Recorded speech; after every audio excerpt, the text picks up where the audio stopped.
જયેશભાઈ, પહેલા તો હું આપને કહું કે ગુજરાતની અંદર માનનીય ભૂપેન્દ્રભાઈ પટેલ અને માનનીય ગૃહમંત્રી હર્ષ સંઘવીની સરકારના લીધે આ ગુજરાતની અંદર શિક્ષણનું સ્તર છે ને એ સૌથી વધારે ખાડે ગયેલું છે. બરાબર છે, કાયદાનો કોઈને ડર જ નથી. આ ખરેખર જે છે કે જે દારૂ ને ડ્રગ્સ વેચતા હોય તો એ તો વસ્તુ બરાબર છે, પરંતુ હવે શિક્ષકોને બી કાયદાનો ડર રહ્યો નથી. એના ઉદાહરણો તમે જોયેલા જ હશે કે તમે સુરતની અંદરથી હમણાં જ તમે જોશો કે લગભગ 6 મહિના પહેલા એક કિસ્સો પકડાયો હતો. એમાં સરકારી શાળાનો જે શિક્ષક હતો એ છેલ્લા 10 વર્ષથી દુબઈની અંદર રહેતો હતો, પરંતુ 10 વર્ષથી એનો સુરતની અંદર સરકારી શાળાની અંદરનો પગાર ચાલુ હતો. બરાબર છે, બાયોમેટ્રિક સિસ્ટમથી જે હાજરી પુરાવાની જે ફારસ વાતો જે છે ને એનો છેદ ત્યાં જ ઉડી ગયો હતો. ત્યારબાદ વલસાડના ઉમરપાડાની અંદર એક શિક્ષક જે છે એ છેલ્લા 5 વર્ષથી જે છે કે વિદેશની અંદર સ્થાયી થઈ ગયો હતો. બરાબર છે, એનો બી નોકરીનો પગાર ચાલુ જ હતો. બરાબર છે, તો આ કઈ રીતે ગાંધીનગરથી જે મોનિટરિંગ કરતી સિસ્ટમની જે આપણે વાતો કરીએ છીએ એ વાતો જે છે ખરેખર અમલમાં છે જ નહીં.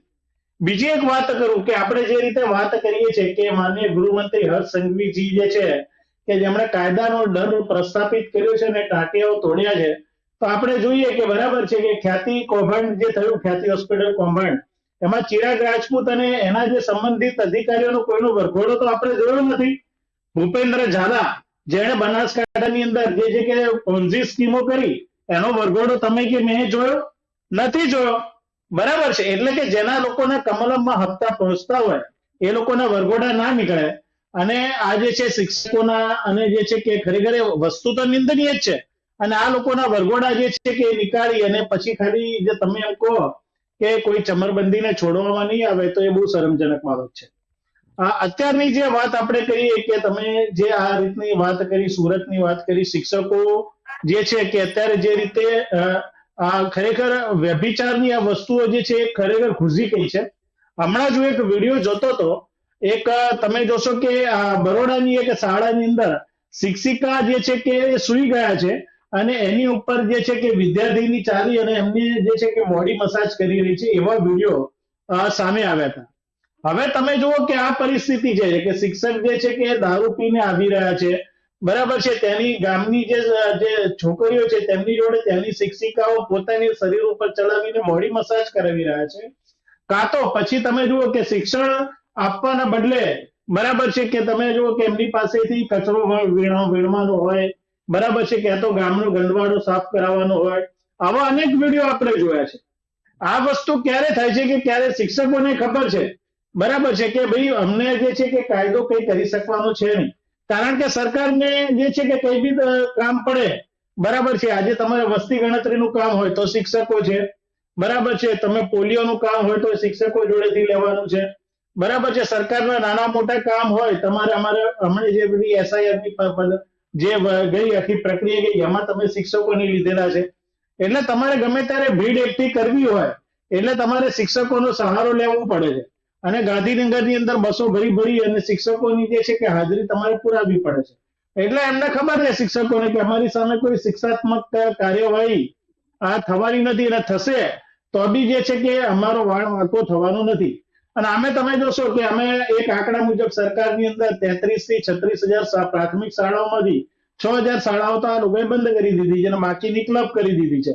એટલે અમે શિક્ષકોની તો ઘટ જ છે. બરાબર છે, અને છાસવારે તમે જુઓ કે પ્રવાસી શિક્ષકોને લઈ અને એજ્યુકેશન આપવું પડે છે. ખાનગી શાળાઓ અને યુનિવર્સિટી વધી રહી છે, સરકારી શાળાઓ ઘટી રહી છે. એટલે શિક્ષકોને ડર જ નથી. ખરેખર તો આ વસ્તુ બહુ જ ખરાબ કહેવાય. એની નિંદા તો કોંગ્રેસ બી કરે જ છે અને વખોડે છે. અને અમે ખાલી નિવેદન નથી કરતા, અમે વિરોધ પ્રદર્શન બી કરીએ છીએ અને આ સમાજ સુધી આ વાતને લઈ જવાની બી વાતો કરીએ છીએ. પરંતુ ભાજપના રાજમાં સામ દામ દંડ ભેદની નીતિ આપણે જોયેલી છે. તમે સહેજબી વિરોધ કરો એટલે પોલીસનો ડબ્બો આવીને તમને પકડીને જેલમાં નાખી દે. બરાબર છે, અને 3rd ડિગ્રી ટોર્ચર કરે, કાં તો તમારા જે છે કે તમારા ઉપર ખોટા કેસો કરે, કાં તો તમારા મકાન ઉપર જે છે કે બુલડોઝર ફેરવવાની જે છે ધમકીઓ આપવામાં આવે.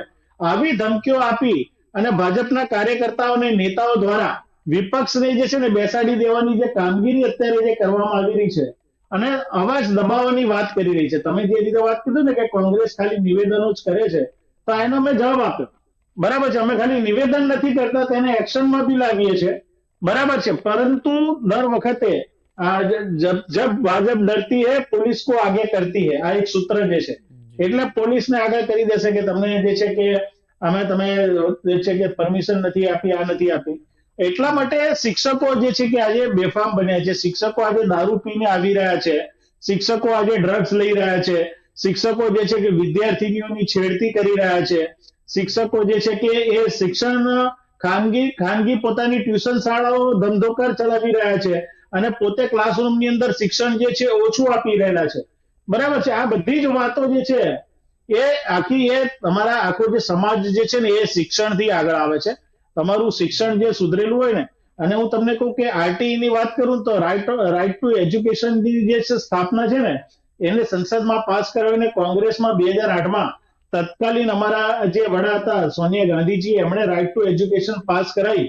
અને એ જે છે કે અમે આ સંવિધાનની અંદર સુધારો વધારો કર્યો હતો કે ગરીબમાં ગરીબ માણસ બી હોય ને, બરાબર છે, એ ખાનગી અને શાળાઓની અંદર સારામાં સારું એજ્યુકેશન લઈ શકે. અને એ જે છે પ્રક્રિયા અમે આજે મૂકી હતી. તમે જોશો કે અમે પોતે આજે કર્ણાટકની અંદર તમે જુઓ, અમે જે છે ને 1 થી 12 ધોરણનું શિક્ષણ જે છે ને, અમારી કોંગ્રેસની સરકાર છે ને ત્યાં આગળ વિનામૂલ્યે આપીએ છે. બરાબર છે, કોઈ જાતની પૈસા લેતા નથી. બરાબર છે, જયારે અહીંયા આગળ તમે જુઓ ગુજરાતની અંદર જુઓ, તમારે સિનિયર કેજી કે જુનિયર કેજીમાં બી તમારે એડમિશન લેવું હોય તો લાખો રૂપિયાનું ડોનેશન આપવું પડે છે. અને ત્યાં બી પાછા શિક્ષકો તો આ રીતના જ મળે છે. બરાબર છે, એ ગુજરાતની કમનસીબી છે. અને ફરીથી કહું છું કે જ્યાં આગળ ડ્રગ્સનું દૂષણ છે, જ્યાં આગળ મોબાઈલનું દૂષણ છે, જ્યાં આગળ જે છે કે દારૂનું દૂષણ છે, આ તમે જોશો કે મોટા ભાગના કિસ્સાઓ જે છે અમદાવાદ, વડોદરા, સુરત અથવા તો રાજકોટની અંદર નહીં, પણ હજુ તો તમે નાનામાં નાના જે સેન્ટરોની અંદર જશો ને, તો ત્યાં તો આનાથી વધારે ખરાબ પરિસ્થિતિ જે છે કે શિક્ષકોનું વર્તન જે છે કે એ વિદ્યાર્થીઓ જે સાથેનું યોગ્ય નથી. ખરેખર હું એ બી સાથે સંમત છું કે બધા જ શિક્ષકો એવા નથી. બરાબર છે, અમુક શિક્ષકો જે છે તેના લીધે આખું શિક્ષણ જગત બદનામ થાય છે. પરંતુ અમુક જે શિક્ષકો જે છે કે આવી રીતની જે પ્રવૃત્તિ કરે છે તેને કાયદાની રીતે હજુ સુધીમાં એવી કોઈ સજા જે છે કે આ દાખલા રૂપ પર જે છે સરકાર દ્વારા બેસાડવામાં આવી નથી. અને પછી તો એ લોકો એમ કહેશે કે પોલીસે પોલીસનું કામ કર્યું, હવે કોર્ટમાં કેસ જતો રહ્યો, એટલે અમારી હવે જવાબદારી નહીં, કોર્ટ અને ન્યાયપાલિકા એનું કામ કરશે, અમે અમારી ફરજ પૂરી કરી દીધી, બસ એમ કરીને હાથ જે છે ખંખેરીને આ લોકો છૂટા થઈ જાય છે. એટલે આ વસ્તુ જે છે ત્યાં છે. અને એના માટે વાલીઓએ જાગૃત થવું પડશે, સમાજે જાગૃત થવું પડશે. અને આવા લંપટ શિક્ષકો જે છે, બરાબર છે, એમને ઓળખીને, અને વિદ્યાર્થી આપણા જે પાલ્યો જે છે, એ છોકરી હોય કે છોકરો હોય, એ સ્કૂલમાં જાય તો તેમને કોન્ફિડન્સ આપવો પડશે કે તમારી સાથે કોઈ બી જાતનું આવું ખોટું થઈ રહ્યું છે, જાતીય સતામણી થઈ રહી છે, કોઈ બી શારીરિક હુમલાઓ થઈ રહ્યા છે, કાં તો તમને શિક્ષણ વ્યવસ્થિત નથી મળતું, તો તમારે રજૂઆત તમારા વાલીઓને કરવી પડે. અને બીજી એક વાત કરું કે જ્યારે સરકાર જે છે કે મોટી ફાકા ફોજદારી કરી રહી છે કે શિક્ષણનો સ્તર વધ્યો છે કે આ છે તે છે, ખરેખર રુઝાનબેન છે કે એ સામાજિક કાર્યકર્તા તરીકે વધારે પ્રકાશ આપશે. બરાબર છે, હું હમણાં એક આંકડા વાંચતો હતો કે ગુજરાતની અંદર જે નાની બાળકીઓ જે છે 1 થી 6 ધોરણ સુધીની જે વિદ્યાર્થીઓનો ભણે છે, એમનો ડ્રોપ આઉટ રેશિયો 24.6% છે. 24.6% ડ્રોપ આઉટ રેશિયો છે. અને જ્યારે જે વિદ્યાર્થીઓ છે તેમનો ડ્રોપ આઉટ રેશિયો 19.7% છે.